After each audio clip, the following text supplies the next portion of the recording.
Hello everyone. हम लोग optics कर रहे थे। ऑप्टिक्स में आज हम थर्ड लेक्चर इसको अपलोड करेंगे। तो देखिए हम लोग क्या किए थे, उससे हम आगे करते हैं। ऑप्टिक्स में आपको एक पहला क्वेश्चन बताया गया था कि लाइट क्या है, सबसे फर्स्ट क्वेश्चन था। इसके बाद हम इसका सेकंड टॉपिक पे बात किए थे,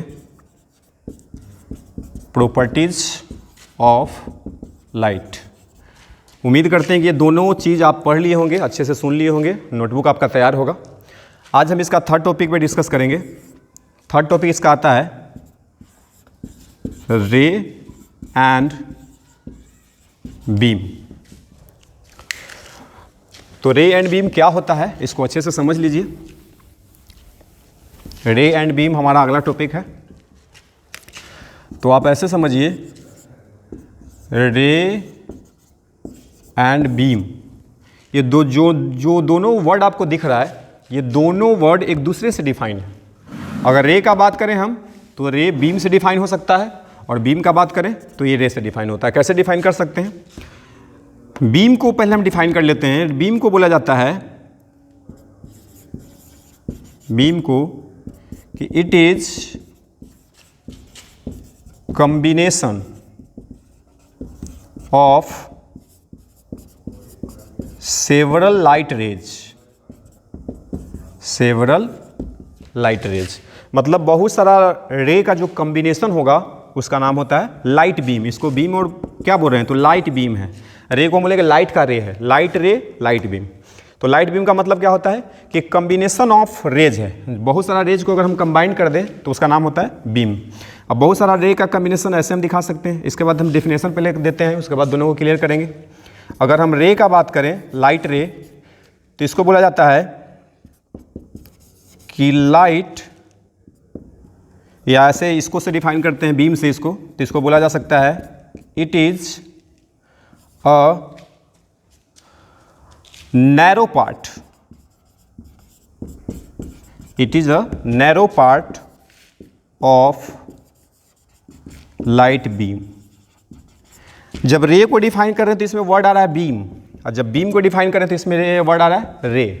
मतलब क्या हुआ कि रे से हम किसको डिफाइन कर सकते हैं, बीम को, और बीम से हम किसको डिफाइन कर सकते हैं, रे को। तो दोनों याद करने का नहीं, बस समझ लीजिए, याद हमेशा के लिए हो जाएगा। बहुत सारा रे का कॉम्बिनेशन बीम कहलाता है, और बीम का एक छोटा सा पार्ट, नैरो का मतलब पतला, छोटा सा पार्ट, उसका नाम होता है रे। रे को हम डिनोट करते हैं स्ट्रेट लाइन से। देखिए यहाँ पे लिखते हैं, रे का जो नोटेशन होता है, इसको हम एक सिंगल स्ट्रेट लाइन से दिखाते हैं। सिंगल स्ट्रेट लाइन पे अगर कोई लाइट जा रहा है तो इसी का नाम होता है रे। अगर ये बहुत सारा रे को हम ऐसा रे को, बहुत सारा रे को अगर हम कंबाइंड करके एक साथ बोलें कि ये क्या है, तो इसको हम बोलेंगे कॉम्बिनेशन ऑफ रेज हुआ। अब कॉम्बिनेशन ऑफ रेज का ही नाम क्या होता है, बीम। अब इसका कैटेगरी आएगा। तो जो हमारा टॉपिक था वो तो क्लियर हो गया कि रे किसको कहेंगे, बीम किसको कहेंगे, कैसे इसको दिखाना है। रे को हम एक एरो से दिखाते हैं, और बहुत सारा एरो अगर मिला हुआ है तो इसका नाम बीम होता है। अब हमको बात करना है कि रे का क्या टाइप है, रे कितना टाइप का हो सकता है, बीम का कितना टाइप है, बीम कितना टाइप का हो सकता है। और ये सब आपको यूज होने वाला है आगे। ऐसे तो अपने आप में ये टॉपिक सवाल नहीं एग्जाम में आने वाला है कि रे किसको कहते हैं, बीम किसको कहते हैं, लेकिन टॉपिक को, चैप्टर को आगे पढ़ने के लिए इसको हमको समझना पड़ेगा। तो अब इसके टाइप पे आते हैं।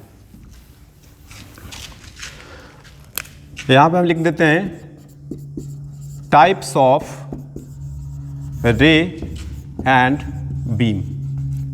रे और बीम का क्या टाइप है?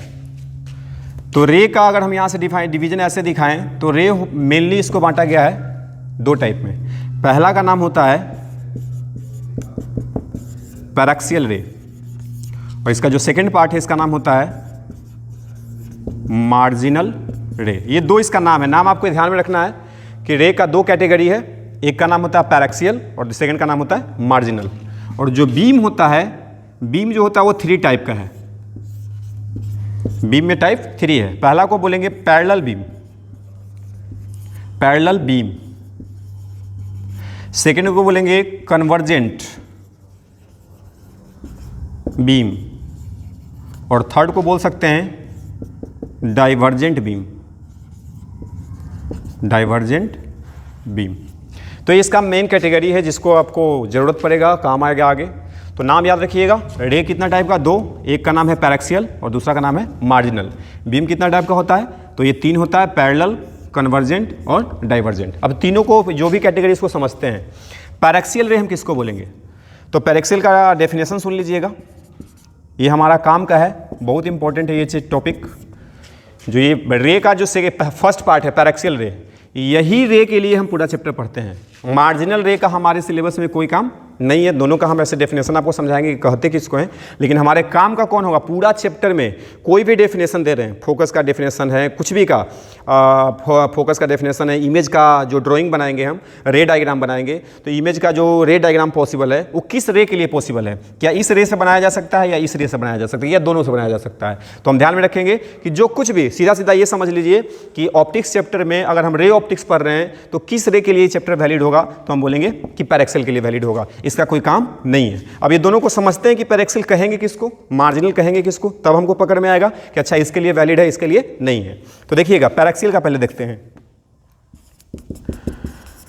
पैरेक्सियल रे में क्या बोला जाता है कि light ray which incident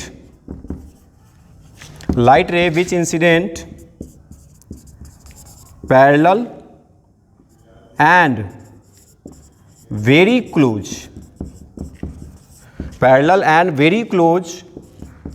to the principal axis and making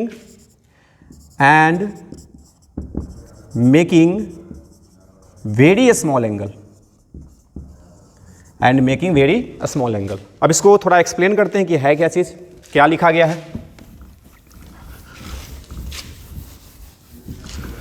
तो लिखा गया है कि light ray which incident parallel and very close to the principal axis and making very small angle. तो इसका मतलब देखिए, प्रिंसिपल एक्सिस तो जानते ही होंगे, 10th में पढ़े होंगे। ये हमारा मिरर है, स्फेरिकल मिरर, और ये हमारा लेंस है। ये जो स्ट्रेट लाइन बनाया गया है इसी का नाम होता है प्रिंसिपल एक्सिस। ये इसके लेंस के लिए है और ये मिरर के लिए है। अगर कोई लाइट रे इसके पैरेलल आ रहा है और बहुत नज़दीक से है, ये दोनों के बीच का डिस्टेंस बहुत कम है, एक रे यहाँ से भी जा सकता है, ये भी इसके पैरेलल है, लेकिन जो वेरी क्लोज होगा इसको हम बोलेंगे कि पैरेक्सियल रे है, और जो दूर से जा रहा है इसको हम बोलेंगे कि मार्जिनल रे है। क्लियर हुआ होगा एक चीज़ कि light ray which incident parallel and very close. Very close का मतलब क्या होता है कि जो प्रिंसिपल एक्सिस के नज़दीक से जाए, यहाँ से भी जाए, तो इसको भी हम बोलेंगे पैरेक्सियल है, लेकिन इसको हम दूर से अगर जा रहा है तो इसको हम क्या बोल देंगे कि मार्जिनल है। ठीक है, लेंस में भी सेम समझना, अगर प्रिंसिपल एक्सिस के पैरेलल है, वेरी क्लोज है, ये फार अवे है मतलब दूर है, तो इसको हम बोलेंगे कि मार्जिनल है, ये हमारा कोई काम का नहीं है, और इसको हम बोलेंगे कि पैरेक्सियल है और ये हमारा काम का है। तो ये एक चीज़ यहाँ से पहचानना है। दूसरा, and making very small angle. अभी यहाँ पे तो जीरो एंगल बढ़ रहा है, दोनों पैरेलल है, तो स्मॉल एंगल का क्या कॉन्सेप्ट होता है? तो देखिए, अगर ये हमारे पास मिरर है और ये हमारा प्रिंसिपल एक्सिस है, और इधर से कोई इंक्लाइंड लाइट को हम लाते हैं, इंक्लाइंड का मतलब कुछ एंगल पे इस तरह से लाइट इंसिडेंट कर रहा है, ये पोल होता है। अगर यहाँ पे जो एंगल बन रहा है, जो थीटा है, अगर हम बोले कि ये वेरी स्मॉल एंगल है, 2 डिग्री है, 4 डिग्री है, 5 डिग्री है, बहुत स्मॉल एंगल पे आ रहा है, तब इसको हम बोलेंगे कि पैरेक्सियल रे है, तब इसका नाम क्या होगा? पैरेक्सियल। लेकिन अगर यहीं पे इस तरह से हम रे लाएं तो ये एंगल थोड़ा लार्ज हो गया, तो इसको हम बोलेंगे क्या कि मार्जिनल रे है, और इसके लिए कोई चीज़ फार्मूला वैलिड नहीं होगा, रे डायग्राम वैलिड नहीं होगा, फोकस का डेफिनेशन वैलिड नहीं होगा। तो हमारे काम का कौन है? पैरेक्सियल। तो पैरेक्सियल में क्या चीज़ याद रखना है, कितना चीज़ याद रखना है? तो सबसे पहले कि लाइट रे जो प्रिंसिपल एक्सिस के पैरेलल आएगा, जरूरी है कि हर बार आए तो नहीं, इंक्लाइंड भी आ सकता है। इंक्लाइंड के केस में क्या याद रखना कि एंगल छोटा होना चाहिए, और पैरेलल के केस में क्या होना चाहिए कि वेरी क्लोज होना चाहिए। ठीक है, तब इसका नाम होता है पैरेक्सियल रे। अब मार्जिनल, दोनों का कॉन्सेप्ट इसी में आ गया। अब इसका बीम का जो कैटेगरी है उस पर हम बात कर लेते हैं। रे दोनों आपको समझ में आ गया कि पैरेक्सियल किसको कहते हैं, मार्जिनल किसको कहते हैं। मार्जिनल में क्या लिखेंगे कि light ray which incident parallel and far away from the principal axis and making large angle, then it is called as marginal ray. तो मार्जिनल किसको कहेंगे, पैरेक्सियल किसको कहेंगे, आपको एकदम दिमाग में क्लियर होना चाहिए। क्यों? क्योंकि इसी रे के लिए हम चैप्टर को एक्सप्लेन करते हैं, इसी के बेसिस पे एक्सप्लेन करते हैं। अगर यही चीज़ हमको पता नहीं होगा तो आगे अगर हम कुछ भी बोलेंगे पैरेक्सियल रे की, पैरेक्सियल रे के लिए ई मान लो, पैरेक्सियल रे के लिए ओ मान लो, तो आपको लगेगा कि पैरेक्सियल रे क्या होता है। तो ये जानना हमारे लिए बहुत इंपॉर्टेंट चीज़ है। अब आते हैं इसके बाद बीम के बारे में कि बीम का क्या टाइप था। तो बीम का आपको टाइप बताया गया कि 3 टाइप होता है। अब 3 टाइप में पहला टाइप को हम देखते हैं पैरेलल। पहला का नाम था पैरेलल बीम, और सेकंड का नाम था कन्वर्जेंट बीम, और थर्ड का नाम था divergent beam, divergent beam. Parallel नाम से पता चला, पैरेलल का मतलब होता है कि अगर रे, ये बीम आ रहा है तो बीम का मतलब कॉम्बिनेशन ऑफ रे होगा। बिना कॉम्बिनेशन के एक सिंगल लाइट को हम क्या बीम बोल सकते हैं? तो नहीं, ये तो रे हो गया। अगर बहुत सारा रे है और सब एक दूसरे के पैरेलल है, तो ये अगर पैरेलल है सब एक दूसरे के, तब इसका नाम हो जाएगा पैरेलल बीम, क्योंकि ये बीम तो कहलाएगा क्योंकि कॉम्बिनेशन ऑफ रे है। अब कॉम्बिनेशन ऑफ रे में कैसा कॉम्बिनेशन है? तो सब दिख रहा है कि एक दूसरे के पैरेलल जा रहा है, तो पैरेलल जा रहा है तो इसका नाम क्या बन गया? पैरेलल। कन्वर्जेंट, कन्वर्जेंट का मतलब होता है कि किसी एक पॉइंट पे मिलना, मुड़ना। जैसे एक बल्ब मान लीजिए कि छोटा सा सोर्स है, लाइट का बल्ब है और यहाँ से लाइट इस तरह से निकल रहा है, निकल नहीं रहा है, इस पे आ रहा है। मान लीजिए एक पॉइंट है, इस पे लाइट आ रहा है, निकलेगा इसमें से, इस तरह से हो रहा है। एक पॉइंट पे बहुत सारा रे, देखिए यहाँ पे 4 रे बना सकते हैं, 5 रे, बहुत सारा बना सकते हैं। तो सबसे पहले देखिए क्या ये कॉम्बिनेशन है? तो हाँ कॉम्बिनेशन तो है, रे का कॉम्बिनेशन है। क्या ये इसके जैसा है? तो नहीं है। ये यहाँ पे क्या दिख रहा है कि सब पैरेलल था, यहाँ पे दिख रहा है कि एक पॉइंट पे आगे मिल रहा है या मिलता हुआ हमको दिखेगा, ऐसे भी बना सकते हैं, ऐसे बनाएंगे। अब देखिए आगे आगे कहीं ना कहीं तो मिलेगा ना, तो इसको हम क्या दिख रहा है कि यहाँ पे जो कॉम्बिनेशन ऑफ रे है किसी एक पॉइंट पे आके मिल रहा है या एपियर टू मीटिंग है, मतलब मिलने वाला है, तब इसका नाम होगा कन्वर्जेंट। ठीक है। डाइवर्जेंट का मतलब होता है फैलना। इसमें क्या होगा कि एक लाइट सोर्स से, जहाँ से लाइट निकल रहा है, यहाँ से लाइट निकल के सभी डायरेक्शन में फैलेगा इस तरह से। अब यहाँ पे क्या दिख रहा है? कॉम्बिनेशन ऑफ रे, तो ये भी हुआ, लेकिन यहाँ पे इस लाइट रे क्या है? फैल रहा है, डाइवर्ज कर रहा है। तो डाइवर्ज कर रहा था, इसका नाम क्या हो गया? डाइवर्जेंट। तो ये बहुत आसान सा बेसिक टॉपिक है, लेकिन हमारे लिए जानना इंपॉर्टेंट था, इसलिए हम इसको डिस्कस किए हैं। तो रे कंप्लीट, बीम कंप्लीट। अब इसके आगे बढ़ते हैं। इसके बाद हमारा टॉपिक है object and image. Optics, light जो भी हम पढ़ रहे हैं उसके हिसाब से हमको ऑब्जेक्ट को डिफाइन करना है और इमेज को डिफाइन करना है। तो सबसे पहले ऑब्जेक्ट का बात करते हैं। तो आप बचपन से जो पढ़ रहे हैं उसके बारे में डिस्कस कर लेते हैं, उसके बाद हम जो अभी पढ़ना है उसके बारे में डिस्कस कर लेंगे। तो बचपन में आप पढ़े थे कि ऑब्जेक्ट लाइट के हिसाब से 2 कैटेगरी में बढ़ता है। एक को बोलते हैं लुमिनस और एक को बोला जाता है नॉन लुमिनस। ठीक है। लुमिनस का मतलब होता है कि जिसका खुद का लाइट है, जैसे एग्जाम्पल में सन, ग्लोइंग बल्ब, जो बल्ब जल रहा है, इसको हम बोलेंगे खुद का लाइट है उसका, इसलिए इसका नाम लुमिनस। लुमिनस का मतलब जिसके पास अपना लाइट होता है। नॉन लुमिनस का मतलब जिसके पास अपना लाइट नहीं है, जैसे व्हाइट बोर्ड। और बहुत सारा एग्जांपल ले सकते हैं। पूरा दुनिया में आप देख लीजिए 2 ही तरह का ऑब्जेक्ट है, जिस एक के पास लाइट है, एक के पास नहीं है। तो ये एक सिंपल सा इसका डिवीजन हुआ, जो कि हाँ मेरे उम्मीद से आपको पता होगा। इसके बाद अगर बात करें तो लाइट के प्रोपागेट करने से, लाइट के ट्रेवल, प्रोपागेट का मतलब ट्रेवल करने के हिसाब से उसको ऑब्जेक्ट को बांटा जाता है। तो उसमें 3 कैटेगरी आता है। एक होता है ट्रांसपेरेंट, एक होता है ट्रांसलूसेंट या सेमी ट्रांसपेरेंट, और एक होता है ओपेक। ठीक है। ट्रांसपेरेंट का मतलब जिससे लाइट पास कर जाए, जैसे एयर, वाटर। ठीक है, जिससे लाइट आसानी से पास करता है। एक सेमी ट्रांसपेरेंट, जैसे हम इसको बोल दें कि ऑयली पेपर है, पेपर में अगर ऑयल लगा दिया जाए तो थोड़ा थोड़ा बाहर दिखने लगता है, तो ऑयली पेपर बोल सकते हैं। या स्क्रैच्ड ग्लास, ग्लास है, ग्लास, ग्लास इसमें आएगा। ग्लास ट्रांसपेरेंट होता है, बहुत तरह का ग्लास ऐसे होता है, ग्लास ट्रांसपेरेंट भी होता है। अब ग्लास को अगर हम घिस दें तो वो रुखड़ा हो जाएगा, उससे भी देखेंगे तो क्या नया कांच से जितना साफ बाहर दिखेगा, क्या घिसा हुआ से दिखेगा? नहीं, तो कुछ तो दिखेगा, इसलिए इसको हम सेमी ट्रांसपेरेंट। ओपेक में किसको रखेंगे? तो जिससे लाइट पास नहीं करता है, जैसे ब्रिक, ब्रिक का मतलब ईंट, स्टोन, वुड, ये सब एग्जाम्पल क्या है? जिससे लाइट पास नहीं कर रहा है, तो इसको हम किस में रखेंगे? ओपेक में। तो ये जो डिवीजन हम कर रहे हैं ये हम पहले आपको पढ़ के आए हैं उसका है, लेकिन नाम हम अभी आपको बता दे रहे हैं कि कौन ट्रांसपेरेंट है, सेमी ट्रांसपेरेंट, ओपेक का क्या मतलब होता है। एक बताया लुमिनस और नॉन लुमिनस। अभी जो हम बात कर रहे हैं, अब जो मेन बात है अभी वाला आने वाला है कि हम ऑब्जेक्ट का डेफिनेशन क्या अभी भी यही सब याद रखेंगे? तो नहीं, अभी ऑब्जेक्ट का डेफिनेशन कुछ अलग होने वाला है। क्या है? तो ऑब्जेक्ट को हम इस तरह से डिफाइन करते हैं कि इट इज द इंटरसेक्शन,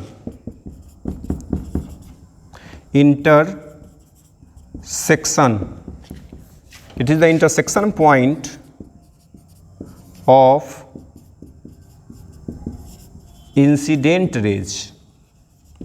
ये इंसिडेंट रेज का इंटरसेक्शन पॉइंट होता है जिसका नाम ऑब्जेक्ट होता है। कैसे? तो आप यहाँ पे समझ लीजिएगा। जैसे मान लें कि ये एक लेंस है और लेंस का मतलब होता है कि ये इमेज बनाएगा, या मिरर भी ले सकते हैं। तो मिरर भी क्या करता है कि इमेज बनाता है। तो ऑब्जेक्ट रहेगा तो इमेज बनेगा। अब सपोज कीजिए कि इसके सामने हम एक मार्कर को रख देते हैं, एक ऑब्जेक्ट बन गया, यहाँ पर रख दें तो ये इसके लिए ऑब्जेक्ट बन जाएगा। अभी जो ऑब्जेक्ट है इसी को हमको डिफाइन करना है। तो यहाँ पे भी ऑब्जेक्ट दो तरह से आ सकता है। एक कि एक ऐसा ऑब्जेक्ट हम रखें जिसके पास लाइट खुद का है, मतलब इससे लाइट अपने आप निकल रहा है। जैसे मान लीजिए कि मरकरी है तो मरकरी रहेगा ट्यूबलाइट। ट्यूबलाइट अगर यहाँ पे रखे तो ट्यूबलाइट अगर जल रहा है तो उससे लाइट निकलेगा, अगर ट्यूबलाइट बंद है फिर भी तो ये ऑब्जेक्ट है। अब यहाँ पे डेफिनेशन क्या देना है, तो अगर ये ट्यूबलाइट का इमेज बना रहा है इसका मतलब अगर ये ट्यूबलाइट जल रहा है फिर भी इसका इमेज बन सकता है, अगर नहीं जल रहा है फिर भी इमेज इसका बन सकता है। कैसे कि इसका कहीं ना कहीं सराउंडिंग से लाइट आ रहा हो, जैसे सनलाइट है, दिन का समय है, अब दिन का समय है, लेंस के सामने इसको रखेंगे तो दिखेगा कि नहीं, इसका इमेज दिखना चाहिए, बिल्कुल दिखेगा। तो यहाँ पे क्या होगा कि जब ये दिन के समय में जल नहीं रहा था और उस समय अगर हम इसको रखें और इसका इमेज अगर दिख रहा है तो इसका मतलब इससे लाइट आ रहा है, लेकिन ये खुद का लाइट नहीं है, मतलब ये दूसरे के लाइट से ही लाइट हुआ है, यही बोल सकते हैं। अगर यहाँ पे भी समझा जाए तो सेम सिचुएशन कि एक ऑब्जेक्ट है, इसका इमेज बन रहा है लेकिन इसके पास खुद का लाइट नहीं है, तो आखिर इसका इमेज कैसे बना, इसको समझते हैं। तो कहीं ना कहीं से लाइट आया और लाइट इससे टकरा के और कहाँ जाएगा, इससे टकरा के जाएगा मिरर पे या इससे टकरा के जाएगा लेंस पे। अब यहाँ से लाइट निकला तो क्या जरूरी है कि इसका जो लाइट निकल रहा है ये इसी का होगा, तो नहीं, ये लाइट किसी और का हो सकता है, इस ऑब्जेक्ट से टकरा के यहाँ से निकल रहा है। जैसे अगर कोई आदमी है, हम ही हैं, अगर हम आपको देख रहे हैं तो हमारे बॉडी से लाइट तो नहीं इमर्ज हो रहा है, ऐसा तो नहीं ना कि हम जल रहे हैं हमारे से लाइट निकल रहा है, तो हम कैसा दिख रहे हैं आपको, तो कहीं ना कहीं से लाइट आ रहा है, लाइट टकरा के रिफ्लेक्शन होकर आपके पास जा रहा है, तो आपको हम मतलब हमको आप देख पा रहे हैं। यहाँ पे क्या समझेंगे कि ये भी एक ऑब्जेक्ट है, लेकिन क्या यहाँ से लाइट आ रहा है तो ये खुद का लाइट जरूरी है, तो ये खुद का लाइट जरूरी नहीं है। यहाँ से लाइट आ रहा है इसका मतलब इसको हम ऑब्जेक्ट मानेंगे, और जो लाइट निकल के आ रहा है ये दूसरे का लाइट भी पॉसिबल है। तो यहाँ से लाइट निकला, लेकिन हम क्या कहेंगे, अगर हम बात करें यहाँ से तो लाइट को बोलेंगे कि कहाँ से लाइट आ रहा है, तो हम तो बोलेंगे कि यहीं से लाइट आ रहा है, क्योंकि कोई ऑब्जेक्ट अगर आपको दिख रहा है मतलब लाइट वहीं से आया है। ये व्हाइट बोर्ड आपको दिख रहा है मतलब लाइट यहाँ से रिफ्लेक्ट होकर आपके पास जा रहा है, तो हम बोलेंगे ना कि लाइट यहीं से आ रहा है। क्या ये खुद का लाइट था, तो नहीं, ये ऊपर में जो बल्ब जल रहा है उसका लाइट आया, इससे टकराया, इससे टकरा के आई पे गया, तब ये इसका इमेज हमको दिखाई दिया। अब यहाँ पे भी सेम सिचुएशन है, एक ऑब्जेक्ट तो है, इससे लाइट भी आया, लेकिन क्या जरूरी है क्या कि इसका खुद का लाइट होना चाहिए, तो नहीं, जरूरी नहीं, हो भी सकता है नहीं भी हो सकता है, लेकिन लाइट दोनों कंडीशन में निकलेगा यहीं से। दोनों कंडीशन में लाइट कहाँ से निकलेगा, यहीं से। अगर यहीं से लाइट निकल रहा है तो हम बोलेंगे कि लाइट यहाँ से अगर इंसिडेंट हुआ है, क्या हुआ है, इंसिडेंट हुआ है। इसके केस में भी बोल सकते हैं कि लाइट यहाँ से इंसिडेंट हुआ है। अब लाइट यहाँ से इंसिडेंट हुआ है, किसी भी ऑब्जेक्ट का इमेज बनाने के लिए कम से कम दो लाइट रे का जरूरत पड़ता है। तो एक लाइट रे को हम यहाँ से दिखा दिए और एक को हम इधर से दिखा देते हैं, और यहाँ से दोनों कहीं पे कटेगा और यहाँ पे इंटरसेक्ट करके इमेज का फॉर्मेशन देगा। ये इमेज हुआ और ये ऑब्जेक्ट हुआ। यहाँ पे भी बात करें तो यहाँ पे भी इस तरह से लाइट आएगा, टकरा के कहीं पे इंटरसेक्ट करेगा, यहाँ पे इमेज का फॉर्मेशन देगा। अब जो इमेज का फॉर्मेशन हुआ है इसको थोड़ा सा हम समझ लेते हैं कि इमेज का फॉर्मेशन ये कैसे हो रहा है। तो सबसे पहले हम ऑब्जेक्ट के बारे में बात कर रहे थे कि ऑब्जेक्ट किसको कहते हैं। तो देखिए ऑब्जेक्ट का डेफिनेशन यहाँ से क्लियर हो रहा है। ये कौन सा रे है, तो ये ऑब्जेक्ट से निकलने वाला लाइट है, निकलने वाला लाइट है, इसलिए इसका नाम क्या होगा, इंसिडेंट रे। इसका नाम हम देंगे इंसिडेंट रे। इंसिडेंट रे का जो इंटरसेक्शन पॉइंट है यही पॉइंट है, तो जिस पॉइंट पे इंटरसेक्ट कर रहा है इसका नाम हम दे देंगे ऑब्जेक्ट। ये हमारे काम का डेफिनेशन हुआ कि ऑब्जेक्ट हम किसको कहेंगे, तो intersection point of incident ray. Incident ray जहाँ पे इंटरसेक्ट कर रहा है, जहाँ पे कट रहा है, उसका नाम होता है ऑब्जेक्ट। और जहाँ पे रिफ्रैक्टेड, यहाँ पे देखिए लेंस का अगर बात करें तो इसको बोलेंगे कि रिफ्रैक्टेड रे है। कौन सा रे है, रिफ्रैक्टेड। अगर हम मिरर का बात करें तो मिरर से टकरा के वापस आया है तो इसको बोलते हैं रिफ्लेक्टेड रे है। रिफ्लेक्टेड का मतलब टकरा के वापस आना, और रिफ्रैक्टेड का मतलब किसी मीडियम से पास कर जाना। तो लेंस से लाइट पास हो गया है तो इसका नाम होगा रिफ्रैक्टेड, रिफ्रैक्टेड। और यहाँ पे जो निकला है इसका नाम होगा रिफ्लेक्टेड रे। तो नाम याद रखिएगा। तो इमेज का डेफिनेशन में क्या बोलेंगे कि रिफ्रैक्टेड या रिफ्लेक्टेड, दोनों में से कोई आ सकता है। रिफ्रैक्टेड या रिफ्लेक्टेड रे का जो इंटरसेक्शन पॉइंट होता है उसका नाम होता है इमेज। तो उम्मीद करते हैं कि ऑब्जेक्ट और इमेज भी आपको समझ आ गया होगा। अब इसमें भी इसका टाइप है, देखिएगा टाइप के बारे में बात करते हैं।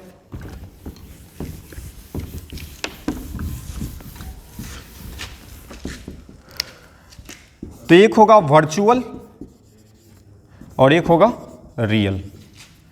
ये दोनों ऑब्जेक्ट और इमेज के लिए है। ऑब्जेक्ट भी हो सकता है, ऑब्जेक्ट एंड इमेज। ऑब्जेक्ट भी हो सकता है रियल और वर्चुअल, और इमेज भी हो सकता है रियल और वर्चुअल। कैसे? ऐसे समझते हैं। मान लीजिए कि प्लेन मिरर, एग्जांपल से समझ लेते हैं। अब यहाँ से कुछ इस तरह से लाइट इंसिडेंट हुआ है, कहीं से आ रहा है, सोर्स होगा कहीं से आ रहा है। अब यहाँ से लाइट नहीं इंसिडेंट कर रहा है, अगर हम बोले कि ये इंसिडेंट रे होगा, आ रहा है तो इंसिडेंट है, इसका इंटरसेक्शन पॉइंट कहाँ है? तो अगर ये मिरर नहीं होता तो ये लाइट आगे जाके हमको जैसा दिख रहा है कि यहाँ पे जाके इंटरसेक्ट करता, लेकिन बीच में कौन आ गया? मिरर, तो इंटरसेक्ट तो नहीं कर पाया। लेकिन हम क्या बोलेंगे कि जो इंसिडेंट रे है इसका इंटरसेक्शन पॉइंट यही पॉइंट है, तो इसलिए हम इसको बोल देंगे कि ऑब्जेक्ट है। क्या बोल देंगे? ऑब्जेक्ट। इधर तो इसका इंटरसेक्शन पॉसिबल नहीं है, तो इंटरसेक्शन यहाँ पे हो रहा है तो इसको हम बोलेंगे क्या है? ऑब्जेक्ट। लेकिन क्या ये रियल इंटरसेक्शन है? क्या सही में लाइट आके यहाँ पे मिला है? तो नहीं मिला है, इसलिए इसका नाम होगा वर्चुअल। वर्चुअल का मतलब होता है काल्पनिक, तो इसका नाम होगा वर्चुअल ऑब्जेक्ट। अब इसका देखिए यहाँ से टकराएगा तो लाइट ऐसे जाएगा। अब यहाँ पे जो इंटरसेक्ट किया ये है रिफ्लेक्टेड रे, ये टकरा के उसी मीडियम में वापस आया है, तो रिफ्लेक्टेड रे का जो इंटरसेक्शन पॉइंट होता है इसको हम बोलते हैं इमेज। कोई पूछे कि इमेज कैसा है तो बोल देंगे कि रियल इमेज है। तो इमेज दो टाइप का हो सकता है, रियल और इमेज भी और ऑब्जेक्ट भी। अभी हमको एग्जांपल से क्या समझ में आया कि यहाँ पे ऑब्जेक्ट वर्चुअल है, इमेज रियल है। अब एक और एक केस देखते हैं। सपोज कीजिए कि ये प्लेन मिरर है और इसके सामने एक पॉइंट ऑब्जेक्ट है, मान लीजिए बल्ब है, यहाँ से लाइट निकल रहा है इस तरह से। अब ये इंटरसेक्शन पॉइंट है इंसिडेंट रे का, ये वाला पॉइंट, क्योंकि इंसिडेंट रे ये है, ये दोनों यहीं से निकल रहा है, मतलब इंटरसेक्ट यहीं पे किया है, तो इसका नाम हम बोल देंगे कि ऑब्जेक्ट है। कैसा ऑब्जेक्ट है? तो रियल इंटरसेक्शन है, तो रियल इंटरसेक्शन तो रियल, वर्चुअल तो वर्चुअल। अब यहाँ से टकराएगा तो टकरा के ऐसे जाएगा, यहाँ से टकराएगा तो ये वैसे वापस आएगा। अब बताइए ये रिफ्लेक्टर कहीं इधर मिलने वाला है क्या? तो इधर तो पॉसिबल नहीं है। अगर हम इसको पीछे की ओर बढ़ाएं तो कहीं ना कहीं पे मिल सकता है। जहाँ पे मिल सकता है अपीयर इसको बोल सकते हैं कि लग रहा है हमको कि मिल रहा होगा। अगर लग रहा है ये कौन सा रे है? रिफ्लेक्टेड, तो इसका नाम होगा इमेज। कैसा इमेज बनेगा? तो इसको बोलेंगे वर्चुअल।